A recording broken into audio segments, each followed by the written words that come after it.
اور جب اللہ تعالیٰ جنت میں سب سے پہلے اپنا دیدار کرائے گا سب کو جنت میں، بھائیو یہ تو کوئی زندگی کوئی نہیں ہے. جب مال جمع ہوتا ہے تو موت آ چکی ہوتی ہے. اب لوگ یہاں ہجرت کر کے آئے، بنتے بنتے کچھ بنے تو موت دستک دینے لگی، گھٹنے درد کرنے لگے، آنکھوں پہ چشمے چڑھ گئے، سوٹیاں ہاتھ میں آ گئیں. جب مال سے نفع اٹھانے کا وقت آیا تو موت سر پہ آ گئی. یہاں کے ہر انسان اس مشکل میں گرفتار ہے. جب اپنی دنیا سے کمانے کا، حاصل کرنے کا وقت آتا ہے تو موت دستک دے رہی ہوتی ہے. اور موت تھوڑا پیچھے ہٹ جائے تو بڑھاپا تنگ کرنے آ جاتا ہے، بیماریاں تنگ کرنے آ جاتی ہیں، پریشانیاں سر پہ آ جاتی ہیں. موت کے بعد اگر اللہ راضی ہو گیا تو جنت کی زندگی شروع ہونے والی ہے. جنت کی زندگی شروع ہونے والی ہے جس میں اللہ تعالیٰ سب سے پہلا جو ویلکم کرے گا جنت والوں کو، وہ یہ نہیں کہے گا میرے ایمان والے آ گئے، تہجد والے آ گئے، نمازی آ گئے. پوری تفصیل سنو. اللہ تعالیٰ جب جنت میں بٹھا دے گا جنتی مرد جنتی عورت.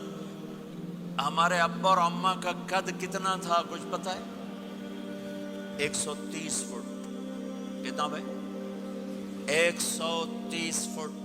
یہ تو آپ نے سنا ہے کہ یوسف علیہ السلام سب سے خوبصورت تھے، سنا ہے نا؟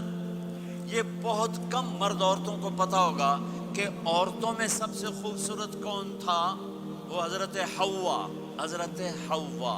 حضرت حوا 130 فٹ کی اماں تھی، 130 فٹ کے ابا تھے.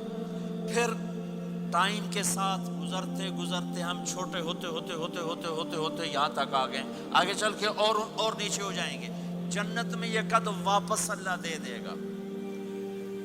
جو ہمارے ملک کا کلچر جنہیں یاد ہے انہیں یاد ہوگا ایک قوم ہوتی ہے مراسی. پتہ ہے نا مراسی؟ سنا؟ بڑی نازک قوم ہوتی، صرف زبان کی روٹی کھاتے ہیں، کم کو نہیں کرتے. تو زمیندار نے مراسی کے ذمہ لگا یہ میرا گھوڑا ہے، اس کی مالش کر. وہ گھوڑے کی مالش مشکل کام ہے. وہ شروع ہو گیا. جب زمیندار گھر گیا وہ سو گیا. وہ سویا تو چور گھوڑا کھول کے لے گئے. جب صبح اس کی آنکھ کھلی تو گھوڑا غائب تھا. تو اس نے کہا ابھی مارے گئے، آج میری خیر نہیں. وہ گھر گیا، خرگوش لا کے باندھ کے مالش شروع کر دی. جب تھوڑی دیر بعد زمیندار باہر نکلا، اس نے کہا میرا گھوڑا کی دیکھے جی آئے کھلوتا ہے. اس نے کہا تیرا ستیہ ناس ہوئے، گھوڑا ہے وہ تو خرگوش ہے. صحیح گھوڑا ہے. ساری رات مالش کی تھی تو گھس گھس گھس گھس گھس گھس گھس اے آ کھلوتے. ہمارے اماں ابا تھے 130 فٹ. پیسج آف ٹائم گھستے گھستے گھستے یہ ہمارے قد آ گئے. جنت میں پھر اللہ واپس کرے گا 130 فٹ. ایک عرب نوجوان کہنے لگا اتنے قد کی کیا ضرورت ہے، ہمیں اتنا ہی کافی ہے. میں نے کہا تجھے پتہ ہے جنت کی کھجور کتنی لمبی ہے؟ کھجور درخت نہیں، پھل دانا کا نہیں. میں نے کہا جنت کی کھجور 25 فٹ لمبی ہے. دانا 25 فٹ کا ایک دانا ہے. وَتَمْرَتُهَا 12 ذِرَاعًا. تو ہے 5 فٹ. تو کھجور کے نیچے سے گزرا، اوپر سے ایک دانا تیرے سر کے اوپر گرا، تو تا وچے مر جاؤنا. پھر مسرات سے معذرت کے ساتھ جنت کی حور کا قد ہے 130 فٹ اور تو گیا 5 فٹ. وہ تو تجھے جیب میں ہی ڈال لے گی. پھر پوچھے میرا ہسبینڈ کدھر گیا ہے؟ اور وہ جو لباس پہنتی ہے، لباس وہ 3 میل کے ریڈیس میں گھومتا ہے. 3 مائل کے ریڈیس میں اس کا لباس گھومتا ہے. کسی ایک بوجھ پا کے انہیں بھول جاؤنی کہ ہسبینڈ گیا کدھر. لہٰذا تمہیں بھی 130 فٹ کرے گا، ان کو بھی 130 فٹ کرے گا. اور وہ جنت کی لڑکیاں تو پہلے 130 فٹ ہیں.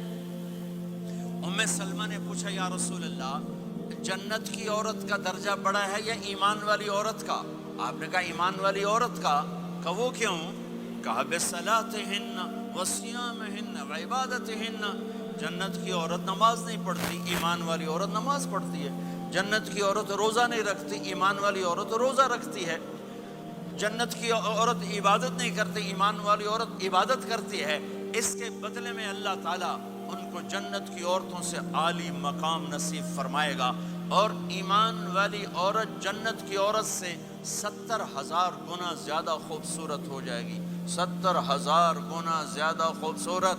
اور جنت میں ایک مقابلہ ہوگا، ایمان والی عورتیں، جنت کی عورتیں کٹھی، جنت کی عورتیں کہیں گی زندہ رہیں موت نہ آئی، جوان رہیں بڑھاپا نہ آیا، ہمیشہ راضی رہیں ناراض نہ ہوئی، ہمیشہ ساتھ دیا چھوڑا نہیں۔ اور دنیا کی عورت میں یہ ساری باتیں ہیں، موت بھی آئی، بڑھاپا بھی آیا، لڑائیاں بھی ہوئیں،